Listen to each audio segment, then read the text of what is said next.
네, 총리직에서 물러난 뒤 정계 은퇴를 선언했던 김부겸 전 총리가 최근 민주당을 향해서 나아가 정치권을 향해서 쓴소리를 마다하지 않고 있는데요. 김부겸 전 총리 전화 연결해서 그 구체적이고 자세한 입장 들어보도록 하겠습니다. 나와 계시죠? 네, 안녕하십니까. 네, 예, 오랜만입니다. 그러게요. 예, 예. 네. 그 방문하겠다는 사람도 오지 말라고 막 마다하셨다고 제가 들었는데, 네, 제 기억으로는 저 인터뷰 요청도 아주 그 단칼에 거절하신 걸로 제가 기억을 하고 있는데, 요즘 현실 정치에서 아주 구체적인 말씀을 하고 계십니다. 누가 우리 총리님을 소환을 했던 걸까요? 뭐 소환까지 한 건 아니고요. 네. 지난 11월 말에 선거제도가 후퇴할 수 있다라는 그런 그 어려움 때문인지 의원님들 몇 분이 전화를 주셔서 네. 그래서 아마 언론에 처음 한 2년 만에 인터뷰를 한 거고요. 또 최근 12월에는 이재명 대표께서 한번 보자. 그래서 본 거 뭐 그 두 가지인데요. 아무래도 여의도 바람이 세긴 센 것 같습니다. 그래서 왜요? 이 양평까지 불어왔다 그렇게 생각하시면 될 것 같습니다. 양평에 계시는 거죠? 네. 네, 그렇습니다. 앞으로도 계속 그러면 이제 정치권을 향해서 쓴소리는 마다하지 않을 계획이십니까?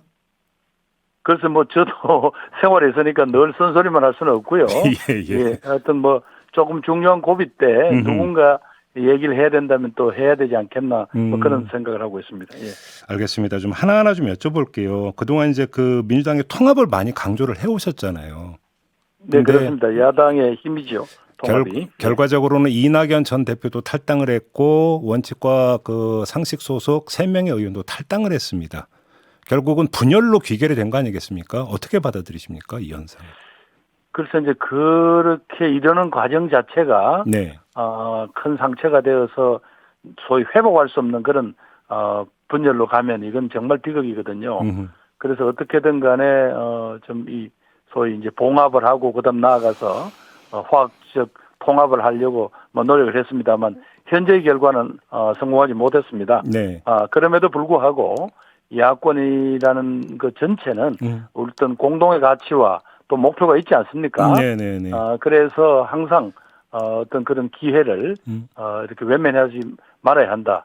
특히 그 점에서는 제1야당인 민주당의 이재명 대표와 당 지도부가 더 노력을 해야 한다. 뭐 그런 입장이죠. 뭐. 그러면 지금 이런 상황에서 민주당이 그리고 이재명 대표가 뭘 해야 된다고 생각하십니까? 저는 뭐 두 가지인데요. 하나는 결국은 이제 시중에서 이야기하듯이 이 소통하고 네. 통합하려는 노력을 좀 더 열심히 해라. 그 다음에 또 하나는 결국은 지금 이제 선거에 제일 중요한 게 공천인데 네.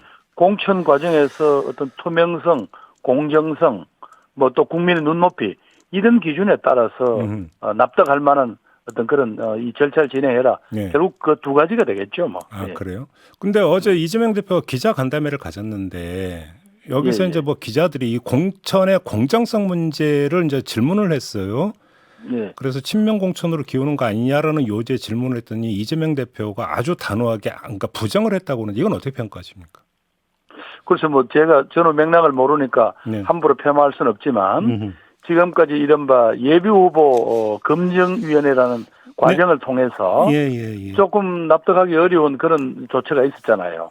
그리고 이제 잣대도 흔들린다라는 그런 비판도 있었고 그런 점에서 또 이 대표께서 그동안 또 조금 당무를 못 보시고 지난번에 여러 가지 어려운 사정에서 혹은 보고를 못 받으실 수는 있겠지만 이런 좀 국민들의 우려 또 당 안팎의 이런 우려에 대해서 좀 더 세심한 여러 가지 판단을 해보시고 또 그런 조처를 취해 주셔야죠. 그럼 공천의 공정성을 둘러싼 논란의 소지가 있었다 이런 평가시네요. 지금까지 예비 후보 검증 과정에서 좀 잣대가 많이 흔들렸다라는 그런 비판 나오지 않습니까? 그게 무슨 근거 없는 이야기는 아니잖아요. 이 대국민 메시지나 정책 부분은 어떻게 평가를 하세요? 그래서 이제 그 정책 부분들은 이제 어제 그래도 모처럼 이 저출생 문제라는 우리가 지금 외면할 수 없는 가장 중대한 과제에 대해서 그동안 준비한 정책을 던졌고 또 이 문제는 공교롭게도 한동훈 비대위원장도 지난번에 이야기를 했기 때문에 이제 본격적인 정책 토론이 시작된 것 같아서 그건 좀 더 기대를 가져봅니다. 네. 다만 그동안 이제 메시지가 이런 걸 보면 이 대표께서 너무 주변 분들 이야기만 듣는 게 아니냐. 제가 이 양평에서 보니까 바깥에 있는 일반 시민들이 우리 민주당에 대한 어떤 기대, 우려, 또 비판 이런 이야기들은 당내하고 분명히 온도차가 있거든요. 네네. 예, 그런 이야기들에 대해서 좀 더 귀를 열어야 한다. 그렇게 말씀드리고 싶습니다. 총리님 혹시 그 당에서 이제 그 선거와 관련해서 그러니까 일정한 어떤 역할을 요구를 하면 응하실 생각이 있으십니까? 우선은 그 질문 전에요. 뭐 제가 그런 제안을 받았다. 뭐 이런 일부 보도가 있었는데 통합선대위원장 말씀하시는 거죠? 뭐 이제 전혀 사실이 아니고 지난 12월에 이 대표를 만났을 때는 그런 얘기를 할 단계가 아니었습니다. 그런 사정이 아니었는데 예를 들면 저는 아직도 민주당원이잖아요. 그러니까 당이 지금 선거라는 게 총력으로 에너지를 모아야 되니까 힘 좀 보태주세요. 그러면 제가 그걸 어떻게 외면하겠습니까? 그런데 당이 그러려면 뭔가 변화와 혁신, 뭐 국민의 기대 수준을 따라가겠다는 그런 의지나 실행을 보여줘야 될 텐데 또 그런 모습이 보여져야 그 과정에서 저도 제 역할을 고민할 텐데 현재까지는 아직까지 그런 모습이 안 보이는 것 같네요. 그러면 그 정리가 이렇게 되는 거네요. 1번 그러니까 이재명 대표로부터 통합선대위원장 제안은 아직은 없었다. 2번 만약에 그런 걸 수락을 하려면 당이 좀 변하는 모습이 선행돼야 된다. 이런 말씀이시네요. 정리하자면. 김종부 선생님은 너무 모든 걸 단순하게 정리하는 게 그게 장점이고 또 좀 한계가 아닌가 싶은데요. 뭐 그 흐름은 그런 것 같습니다. 네. 죄송합니다. 단순해서. 그러면 질문 한번 이렇게 바꿔보겠습니다. 이 중앙당 차원에서 요청 말고 지금 예비 후보자라고 했죠. 예비 후보자들이 와서 좀 격려의 말씀 한 말씀 해주시라. 이러면 응하실 겁니까? 아니 지금 그동안 뭐 이런저런 저하고 인연이 있는 분들이 있잖아요. 그분들이 뭐 동영상을 보내달라 이렇게 하면 뭐 그런 것들은 제가 해주는 게 그분들한테 도움이 될 것 같아 해주고 있습니다만은 전체적으로는 조금 우선 당이 국민들 눈높이에 따라가려는 그런 노력이 먼저 선행되는 게 중요하다. 뭐 제 개인이 조금 움직이고 이런 것들이 뭘 중요하겠습니까? 제가 왜 이 질문을 드리냐면 보도를 보니까 내일인가요? 그 민주당 화성을 예비 후보 조대현 후보 선거사무소 개소식에 참석한다. 조 후보는 제가 정부에 있을 때 제가 총리 재직할 때 같이 일을 했거든요. 그런 인연 때문에. 그런 인연 때문에. 제가 왜 근데 이걸 꼽아서 지금 질문을 드리냐면 화성을의 지금 현역 의원이 이원호 의원이잖아요. 그 지역은 그 이원호 의원 지역이 아니고요. 그 지역은 이번에 신설이 될 예정이 있는 선거구입니다. 이원호 의원 지역. 이 아니고요. 그런가요? 인구가 거기가 화성이 많이 늘어나서 거기 신설될 분구되는 곳인가요? 그렇게 예정되는 지역이죠. 제가 왜 했냐면 만약에 지금 탈당한 분들이 좀 와서 한 말씀 해달라고 하면 혹시 응하실 생각은 있으십니까? 그거는 저 개인적인 인연하고는 관계없이요. 또 당인은 지켜야 될 또 그런 검도가 있지 않겠습니까? 당인으로서. 네, 알겠습니다. 조금 전에 이제 하면서 선거제 문제부터 이제 말씀하셨다고 이야기를 하셨는데 아직도 지금 이 선거제 비례대표 문제가 지금 정리가 안 됐거든요. 어떻게 해야 된다고 생각하세요? 그러니까 이제 비례대표 문제를 하려면 결국 우리 당이 이제 지금 현재의 원칙 연동형 비례제로 간다라는 이제 큰 대전제를 빨리 결정을 지어줘야만 또 거기에 따른 그다음 후속 작업들이 이루어지지 않겠습니까? 그리고 이 문제에 대해서 아직까지 민주당 지도부가 아직까지 결정을 못 하고 있는 것 같습니다. 그날 이 대표를 만났을 때도 이 문제는 원칙과 신뢰, 우리가 정치하는 이유에 관한 것이고 그동안 사실 여야 1, 2당들이 자신들이 국민의 지지보다 더 엄청나게 많은 의석을 가져갔잖아요. 그러니까 의회 내에서는 어떤 중간에서 조정제 역할을 할 그룹은 없고 계속 싸움만 했다는 거죠. 정쟁만 했다는 거죠. 그게 이제 국민 불신으로 귀결되고 그걸 막아보자고 도입한 것이 이 연동형 혹은 준등 연동형 이제 비례제 문제인데 그걸 가지고 뭐 조금 귀찮다, 복잡하다는 이유 때문에 다시 되돌아간다? 그거는 국민을 배신하는 거죠. 그래서 빨리 민주당 지도부가 이건 안 된다. 지난번에 우리가 약속한 대로 가고 위성정당 문제는 분명히 국민에 대해서 배신행위이기 때문에 안 된다. 이런 원칙은 빨리 천명하는 게 좋을 것 같습니다. 그러면 연동형제 유지해야 된다 이런 말씀이시고. 유지를 하는 것은 유지가 아니라 국민과의 약속입니다. 지난 대선 때 우리 당의 후보이셨던 우리 이재명 대표뿐만 아니라 전체 의원들이 선거 중단하고 와서 약속했잖아요. 알겠습니다. 위성정당 문제는 어떻게 해야 된다고 생각하십니까? 글쎄, 지금 이제 원래는 위성정당 방지법 같은 건 이제 법제화를 하면 분명해졌는데, 예. 지금 이제 시간이 이제 없지 않습니까? 예. 그래, 이 문제에 대해서는 결국은, 뭐 대국민 약속을 한다든가 이런 방법으로 해서, 그렇게 이제 소위 파울플레이가 되는 거잖아요. 안 만들기로 해놔놓고 만들면. 네. 그런 정당에 대한 어떤 국민적인 심판이 있게 되기를, 뭐 그런 식으로 현실적으로 제재를 가할 수밖에 없겠죠. 그러면 며칠 전에 군소정당들이 민주당을 향해서 비례 연합정당을 만들자고 제안을 했거든요. 공개적으로. 그럼 여기에는 응하면 안 된다 이런 입장이실까요?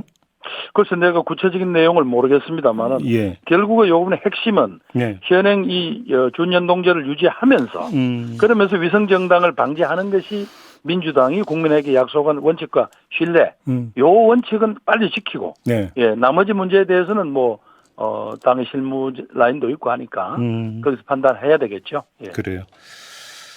그 여당에 대한 좀 평가 좀 여쭤보겠습니다. 한동훈 비대위원장의 행보는 어떻게 지켜보고 계세요? 글쎄 뭐 아직까지는 특별히 보여준 게 없으니까요. 네. 뭐 조금 더 지켜봐야 되겠습니다. 다만 첫 일성이 자신과 자신의 속한 당에 대한 어떤 자성과 미래에 대한 그림을 제시하기보다도 뭐 다짜고짜로 야당 뭐 또 운동권 비판 이런 부분들 처음 시작하시는 분이 차별하고 배제하는 것부터 먼저 시작하는 것은 그건 조금 안타깝더라고요. 다만 예. 뭐 워낙 이 양반이 이렇게 행동이 지금 워낙 민첩하고 빠르니까 좀 더 지켜봐야 될 것 같습니다. 그래요. 예를 들어서 지금 쌍특검법이라든지 그다음에 어제 의총에서 결정됐다라는 그 이태원 그 참사 특별법이 있잖아요. 이거에 대해서 지금 한동훈 비대위원장은 뭐 다른 목소리는 내고 있지는 않은데 이런 건 어떻게 평가하십니까? 이거 뭐 다른 무엇보다도 특히 본인이 비상대책위원장 취임 첫 일종의 작품이라고 할 수 있는데 이태원 참사에 대해서 조금이라도 안다면 그리고 그 159명이라는 귀한 생명에 대한 가치를 안다면 네. 그걸 그냥 다짜고짜로 의총에 참석했다는 거 아니에요. 네. 거기서 그런 의견이 나오도록 그냥 방치했다. 이거는 제가 보기에는 상당히 우려되는 측면이고요. 네. 하루빨리 무슨 어제 보니까 여당의 입장도 특검 자체를 완전히 반대하는 건 아니지만 그중 일부 조정하겠다 뭐 이런 거 아니에요. 그렇잖아요. 이태원 특별법 같은 경우 예, 그 중에서 예. 일부 자기들이 재협상을 하자 뭐 한다고 하니까 예. 우선 저는 우선 대통령이 거부권 행사해서는 안 된다고 보는 입장이고요. 네. 만약에 그렇게 되면 반드시 단서 조항을 달아서 여러여러한 부분에 대해서는 하겠다 하는데 여러여러한 부분에 대해서는 우리가 없도록 해달라든가 뭐 이런 단서를 붙여서라도 그렇게 해야지. 특히 이런 국민적 참사에 관해서도 여야가 정치권에 합의를 못하면 그 우리 국민들은 어디서 미래의 희망을 찾아야 되겠습니까? 그럼 정부나 여당이 이렇게 나오는 이유는 뭘까요? 그래서 모든 게 아무래도 선거를 의식해서 그러는 거 아닌가 싶네요. 그래요. 어제 크게 논란이 됐던 게 진보당의 강상여 의원이 끌려나간 장면 보셨습니까, 총리님? 예, 아니 저도 저녁에 집에 들어가서 그 뉴스를 통해서 봤는데요. 네. 정말 기가 막히더라고요. 물론 대통령 경호는 엄중한 겁니다. 특히 또 최근에 그 이재명 대표 피습 사태라든가 네. 뭐 이런 것들 봐서 또 강 의원이 좀 예의에 어긋난 측면이 분명히 있더라고요. 네. 그렇다고 하더라도 그 신원이 확인되잖아요, 강 의원은. 네. 그분들 그렇잖아요. 국회의원이죠, 국회의원. 예. 예, 국회의원이잖아요. 그 사람을 경호원들이 사지를 들고 이발 맞고 끌고 나간다? 아니 이런 과잉 경호 이게 현재 대한민국 민주주의 모습인가 해서 정말 참담하더라고요. 저는 빨리 대통령실이 강 의원 본인 네. 그리고 현장에 계셨던 전북 도민 그리고 국민들께 빨리 사과하고 재발 방지 약속을 해야 된다고 생각합니다. 그래요. 마지막 이걸 좀 여쭤볼게요. 지금 문재인 정부 시절의 통계 조작 의혹 사건, 더 나아가서 문재인 전 대통령의 전사위 특혜 채용 의혹에 대한 수사 이런 것들을 계속 벌이고 있는데 이건 어떻게 평가하십니까? 아니 김종배 선생님도 자꾸 검찰이나 언론이 써주는 대로 그렇게 사건을 규정하면서 저한테 질문하면 어떡해요? 하세요. 오늘 왜 통계 이렇게 조작이 있었는지 없었는지 말하자면 국가를 운영하면서 네. 있었던 일들 자체를 검찰이 규정한다고 해서 그렇게 따라갈 수는 없고요. 저는 네. 마치 문재인 정부가 뭐 모든 것을 악마화하는 이런 어떤 참 공격에 대해서 지금은 당할 수밖에 없으니까 참 안타깝습니다. 네. 그러나 지금 최근에 이 정부가 무리하게 문제 삼았던 사건이 법원에서 전부 무죄가 나오고 있잖아요. 네네.